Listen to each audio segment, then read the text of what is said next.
Hey everyone, welcome back to my channel. My name is Zara and today I'm going to be doing the second video in my self-published spotlight series. This series is going to be focusing on self-published independent authors who take that jump themselves to go and edit, proofread, create the designs of their books, etc. to create this incredible reading experience for their readers. And I commend any self-published author out there. I think it's a huge risk that you're taking on, and I think it's amazing that you take on that risk and you provide us with new worlds and new experiences. So to kick off the second episode, I'm going to be talking about a book called In the Sky by Joseph D. Slater. This is the book that I picked for the month of May. I've basically been trying to give myself a minimum of one self-published book to read each month. And honestly, I think I'm probably going to end up reading a lot more than that going forward. But for now, we're going to just use one as my kind of barometer. Within the Sky, I'm going to read the back of the blurb because I think it does a good job of summarizing what to expect. A dragon rider, a pirate, and a suspicious cook meet up in this aerial adventure of airships, spies, and vengeance. In this cat-and-mouse journey following the Gale Empire's navy pursuing the Loon's Cry, an infamous pirate ship sailing into the territories lost in a past war, fatal decisions will be made to ensure the safety of the borders between the freedom fighters and the rule under the Emperor. The cook's aide, Bonnie, discovers a spy aboard Captain Harley's ragtag crew, all while an Imperial ace flyer Esmeralda does what she can to get combat experience from the back of her loyal dragon Rex. However, she will find more than she could have ever expected there. In the world of sky shanties, dragons and sword fights, you'll learn that in order to get what you want, you'll have to sacrifice what you love there in the sky. So as you can probably gather, we are following three different perspectives. The perspectives are quite intertwined together, so you could be following all three of the characters even in any given chapter. So let's go into what I really enjoyed about the book. There was a lot that I really enjoyed about the book. I didn't really know what to expect when I started this book, but I have to say I really enjoyed it.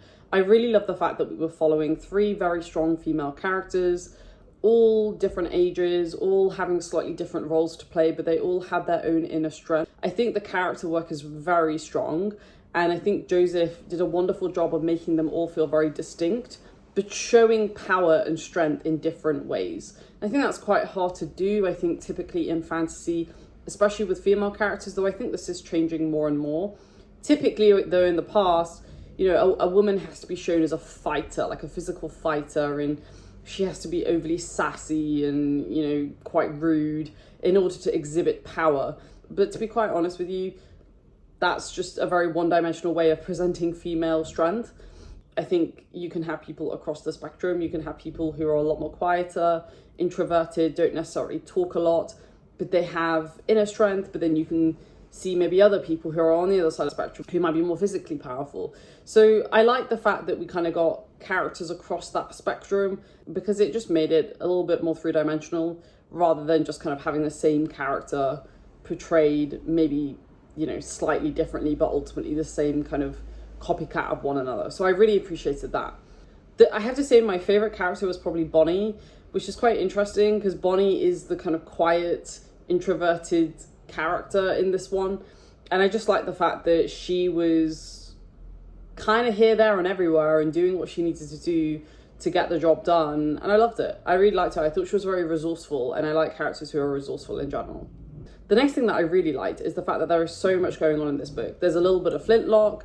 You know, it's set in kind of airships, there's dragons, there's lots of kind of archetypal fantasy elements, but they're all just kind of mashed together.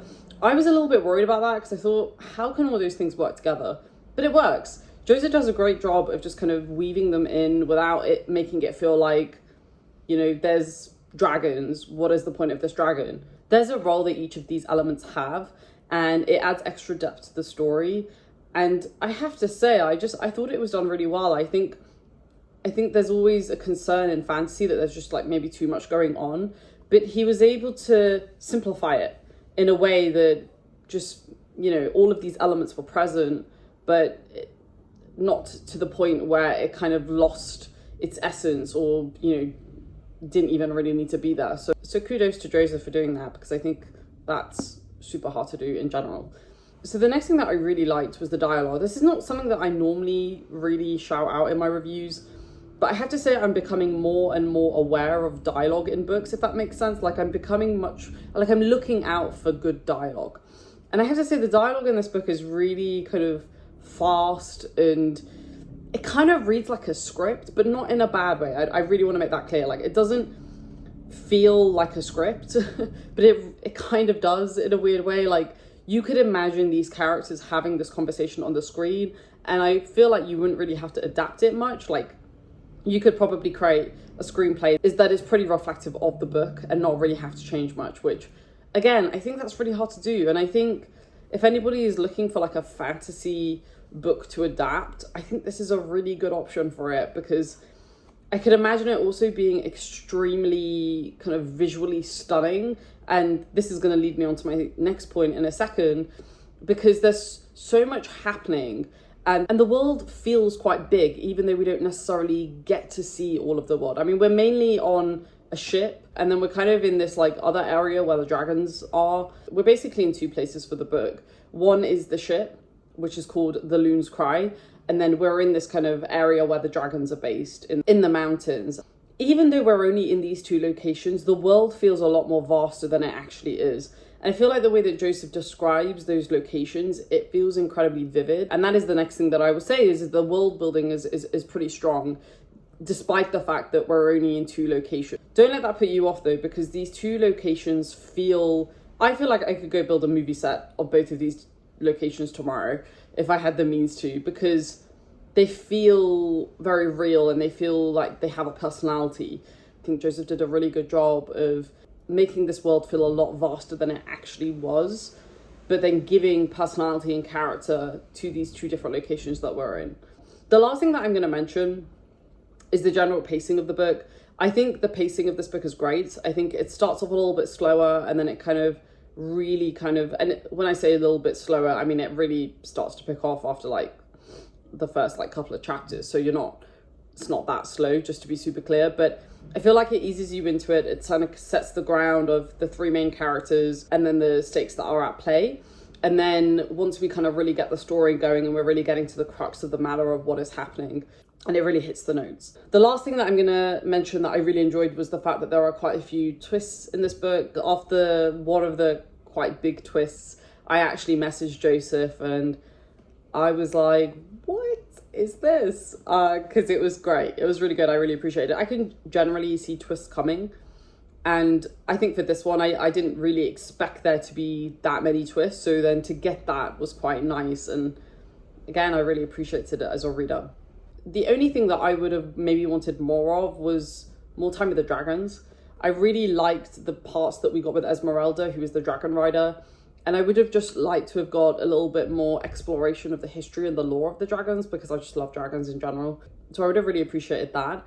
And then the second thing that I would have really loved, but I really hope Joseph does a second book in this world, is just a bit more exploration of the wider world and what has happened. Because there's a lot of politics and history that is alluded to. And I feel like there's an opportunity to go a little bit deeper there. That I would love to read more about that and get a sense of this, wider scope of the world. As I've mentioned before, I'm not going to be doing ratings for this little mini series that I'm doing, but I have to say that, if you like interesting female characters that have distinct personalities, if you like dragons, if you like flintlock, if you like pirates, if you like all of these things, and then if you like a little bit of a kind of investigation crime element to it, then I think you're going to really enjoy this book. So Joseph has only had 2 reviews of this book on Goodreads, which is insane to me. One of them was before my review, and then I wrote my review, and I think that's criminal, to be completely honest. So definitely go and pick up In the Sky to support Joseph. I strongly recommend it. The other good thing about this book is that it's quite nice and light. It's not too heavy to read because the story is quite simple in itself, but there's enough going on to keep you interested. So if you're looking for something maybe in between some of the heavier stuff that you're reading, that's just following some interesting characters and it has a lot of different elements, this is the book for you. Let me know if you do pick it up, and if you have any questions, just ping me down below. I will write down Joseph's social media links down below, and I will also add links to the books as well from Amazon. But if you have any questions, don't hesitate to ping me, and I'm sure Joseph would be more than happy if you reach out to him as well. He's a really, really lovely guy. I've actually spoken to him a couple of times before.